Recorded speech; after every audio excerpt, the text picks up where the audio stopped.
Folks, I'm slaughtering a couple of my chickens today to see what they taste like. I have a couple of roosters that I've already taken care of.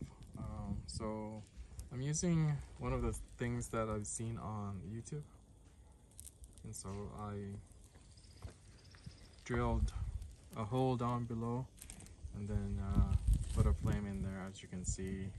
So I'm using it as my stove.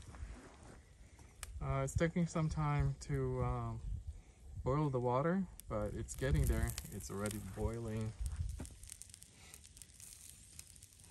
So those are my chicken right there. They're already, yeah, they already have, or the heads had been removed already. Yeah, I just tied them with their legs on the rope, and I just hold their heads and just cut it. Too smoky. So I'm just waiting for this to boil and then go from there. Okay, I'll be right back. Hi folks, this is the continuation when I butcher those 2 chickens using the Swedish stove that I showed you earlier. I took it home because it was already dark and it was raining too. It rained, and that's why I just, took it, took some of the feathers as much as I can until it was already dark, so it's not easy to see some of the feathers. As you can see, small feathers that I need to clean. It's strange because, like this, that's a very sharp feathers that it just, would cut me in a way. And so, but, it's a little bit darker on the video because it's the shadow. So it's not as clear in a way, but it's pretty clear. They're pretty clean. It's just that I need to cut some of the, or pull some of the feathers. But anyway, I thought I could show this to you. Okay, I'll be right back. Okay, when it's done, I've completed plucking all the small feathers, which is taking quite some time to find those little thingy, and especially cleaning them. So I'm about to, before I cut this into pieces, I'm gonna start cutting the other one or plucking the other feathers. But it's quite interesting because when people are showing this on YouTube, they make it easier, like seamless when they're butchering chickens. But my experience in this, it's a pain in the butt. It's time consuming, and I guess it's really helpful when you have those special equipment, to pluck the feathers and so forth. And I guess I have a dull knife that sometimes is not easy to cut those legs and so forth. And so I decided to cut this first to see how it goes. As you can see, the meat is red. That is quite interesting. So those are the wings already cut, but I thought I could stop here and show this to you because this is there's 2 roosters. They're purely organic, they're just mainly pasture, grass, worms, whatever insects that's going around, and this is what I'm getting. It's not as fat, rounded. The breast is a little bit skinny, but the thighs are, juicy and fresh. So thought I could show this to you first. Okay, let me cut some more. Okay, be right back. See, every time you look, you keep missing something. See that feathers in there? That's why it's like, how does people do this? Maybe they just use fire and singe all this. But anyway, okay, I'll be right back. So folks, I finished the wings, the thighs. So I laid it out here. As you can see, they're red meat. So I like the skin, so I'm keeping the skin and see if I could fry that. I like the crispy stuff. So, but we'll see. And then here, you can see that this is a male chicken because of those 2 testicles they have. If you're gross about this, yeah, just don't look. And so this is the middle part is the breast, which I need to cut things out. There's not much meat in there yet. Well, I say yet, but I guess it's already done. It's not really, there's not much really in there. Okay, so I'll be right back. You know, for the other, you know, for the bones and all that stuff, that would be good to make chicken soup or chicken broth. Okay, we'll be right back. So this guy's already in the plastic. Now I'm taking care of the last one. As you can see, it's also red meat inside. It's not usually the typical chicken that you buy in store, which is white meat, but these guys are red meat. It's white outside, but it's red inside.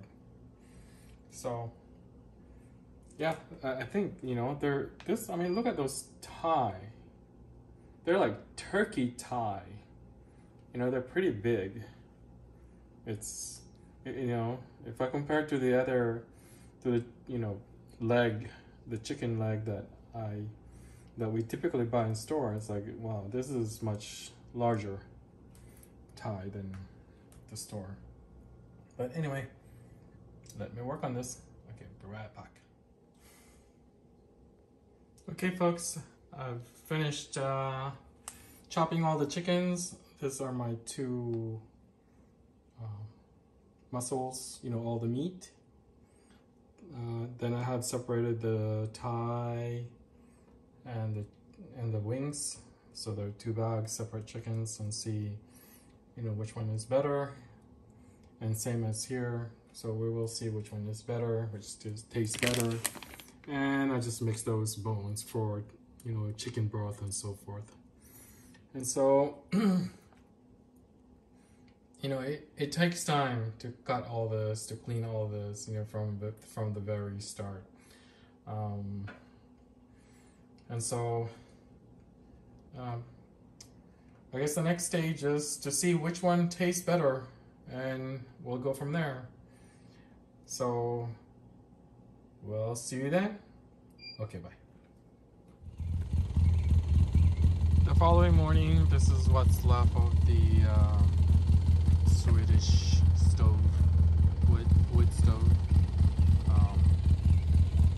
I gotta take care of all the pots that I use, and some of the water. So yeah, I just left the feathers there. I guess they'll be good as a fertilizer. But some of the grass, I put the cows back here because everything is out in that area where they were before. But I'll update you guys with them later. I thought I could show this to you. But this is amazing. You don't have any stoves. You don't have to spend a lot of money buying a wood, like a gas stove. I just saw this. You know, I thought it was convenient because I was gonna buy a propane stove, and if I recall that correctly, it's more than like $200. So yeah, so it's quite a bit. It's nice to have it. I'm not saying that, you know, I'm not gonna purchase it, but I thought I could try this, and it worked. But anyway, I'll be right back. Look at that nice chicken meat. It's red, and it looks really nice. I can't wait what it tastes like. So I'm kind of frying this a little bit just to get more flavor. So I'll just keep turning it in over and over until it's fried a little bit.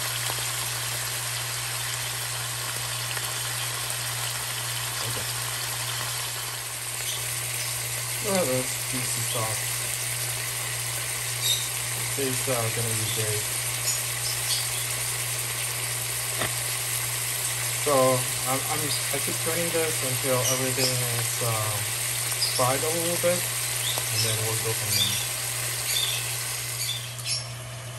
So I decided to cook my ingredients separately because it seems like it's digested in there. And so I've already put olive oil in there. Okay, I just added my garlic and ginger.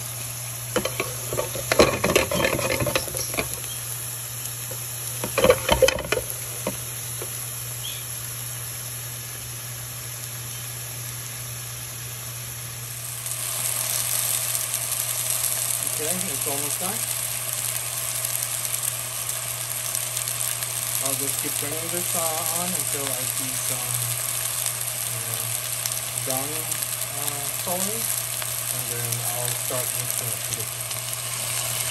Okay, that should be good enough, and I'll transfer this to the chicken. So this is the chicken. As you can see, I got 5, not almost 5, but as you can see, it's getting fried, and so that's how I like it. And I'm going to start adding my ingredients. Okay, there it is, folks. We're almost there. Now, you know, you can cook any way you want to. This is the way how I cook my chicken curry. Or curry chicken.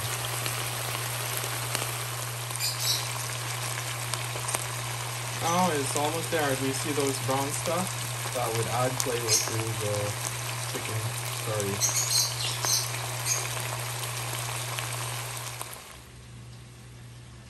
This is what I got from the Indian store. Now I just added my curry, and I'm just gonna keep turning it. Folks, that looks delicious. And usually I would leave it like this and let it build some, you know. So I prefer dry, a little bit of dry, not soupy stuff, like the stew type. So this is almost perfect. I just added salt, black pepper, and then a cup of milk.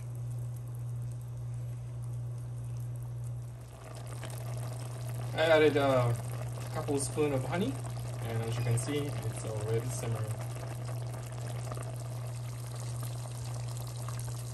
Folks, it's simmering. It's almost done.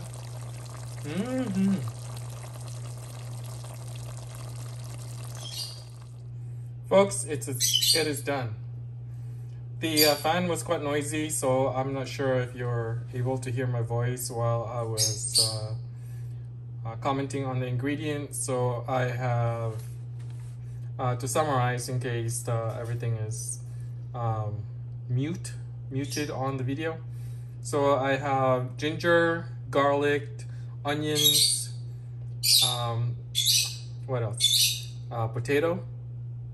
So I fried my chicken first, and then I cooked the ingredients separately, and then I added them in here, and then I'll let it simmer and cook it, and then I let it simmer for about 5 to 10 minutes, and then I added 1 cup of the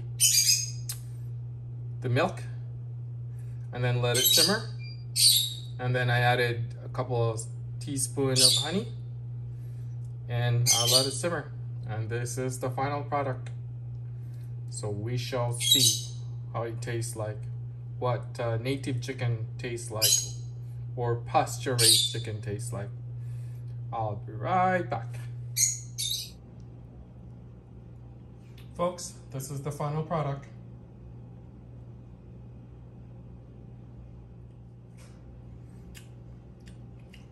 Folks, I just took a bite. It tastes great, but the chicken, it's a bit harder. Maybe I cooked it too much. I should have just like boiled it first.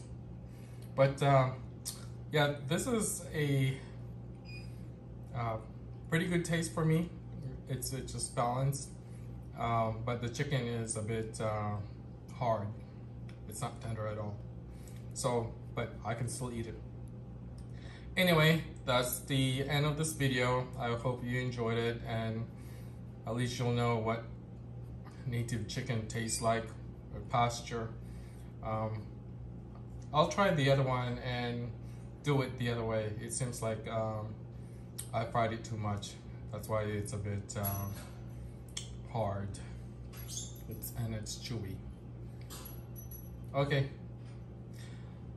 Folks, this is Tiller Ranch, and I used the Swedish cooking stove to scald this chicken, and I cut it off right here in my kitchen and cook it